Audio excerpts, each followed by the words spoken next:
Hi, so my favorite video for this week is the energy audit video. And why is it my favorite video? It actually aligns to something I've done severally, and it also improves on my current learning, which is the smart technology. It specializes, one of the things I learned, it looked forward to more of the insulation gaps and how to improve the energy savings even through the meter, the single strip connector, especially for office area.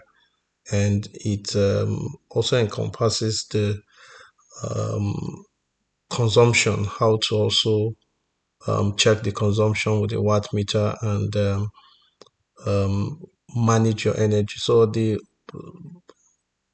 summary of it is that introducing some smart technologies would actually improve the energy audit, management.